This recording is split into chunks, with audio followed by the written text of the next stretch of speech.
شاء الله انا هبقى دكتور، ان شاء الله انا هبقى دكتور. مفيش حاجه اسمها انا مش مقتنع، لا انا هبقى دكتور، انا هذاكر عشان ابقى دكتور. صدقيني يعني كل واحده فيكم لو صدق نفسه ومسك في حلمه الوضع هيتغير خالص.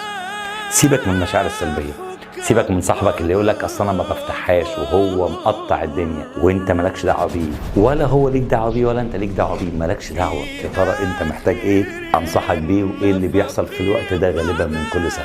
دي فتره اسمها فتره عدم الثقه بالنفس، فتره الاهتزاز، فتره ان انا حلمي قرب يضيع وخلاص يا مستر محمد انا حسيت ان الموضوع خلاص بقى صعب عليا، انا استحاله اوصل لحلمي، انا حلمي راح، انا. طيب الانسان في الدنيا نوعين، نوع بيستسلم للافكار السلبيه اللي بتجيله والدنيا عنده تمام فما عندوش مشكله، خلاص هي باظت، فبيدي لنفسه مبررات ما هي باظت، هي خلاص هي باظت. انا اتراكم عليا درس كيمياء ودرس فيزياء ودرس احياء، خلاص هي باظت. انا كان عندي ظروف من اول السنه فانا بعلق فشلي على شماعه الظروف. وفي شخص تاني يقول طب احل ازاي؟ مش مشكله اللي فات ده خلاص، انا اوريدي عندي مشكله فانا بعترف ان انا عندي مشكله، احل ازاي؟ لما بكتب الرقم ده مش هقول لك حاجه تاني، انت بيجي لك شعور بالفرح، انا ما عملتش حاجه، مجرد بس ما انت شفته انت حسيت بالفرح، في حاجه تفرح، في شكله حلو.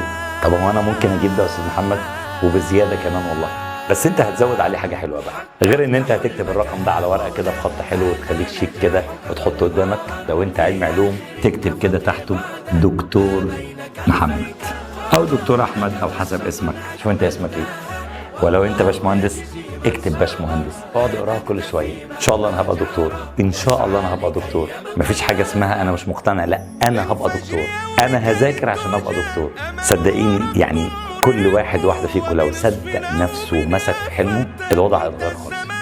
سيبك من المشاعر السلبيه، سيبك من صاحبك اللي يقول لك اصل انا ما بفتحهاش وهو مقطع الدنيا وانت مالكش دعوه بيه، ولا هو ليك دعوه بيه ولا انت ليك دعوه بيه، مالكش دعوه. انت في نفسك لما انت هتبقى دكتور فرحه والدك ووالدتك تسوى كتير، وكل شويه بص اللي هتجيبها. بس محمد باكد عليك تاني، اجيبها ازاي بسهوله؟ ذاكر شرح قليل، ذاكر اسئله كتير، افهم كل سؤال غلطتك في ايه.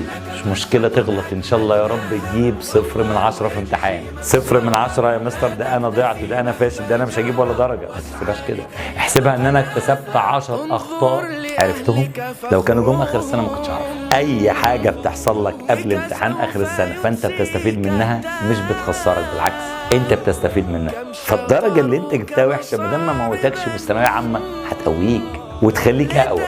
شد حيلك، هشوف 99% منوره في بيتك وهشوف بدايه جديده. سيبك من اللي فات، ابدا باللي جاي. يا مستر طب انا فوتت حاجات كتير، اي حاجه من هنا ورايح ستوب انت هتبدا تذاكرها وتنتظم فيها، وابدا مع كل حاجه بتاخدها جديده خد حته قديمه، كل حاجه بتاخدها جديده تاخد قصادها حته قديمه، واحده في واحده على مدار شهرين هتكون عوضت الجديد والقديم. بس خلي عندك امل وهدف و99%، وهقول لك يا دكتور ان شاء الله.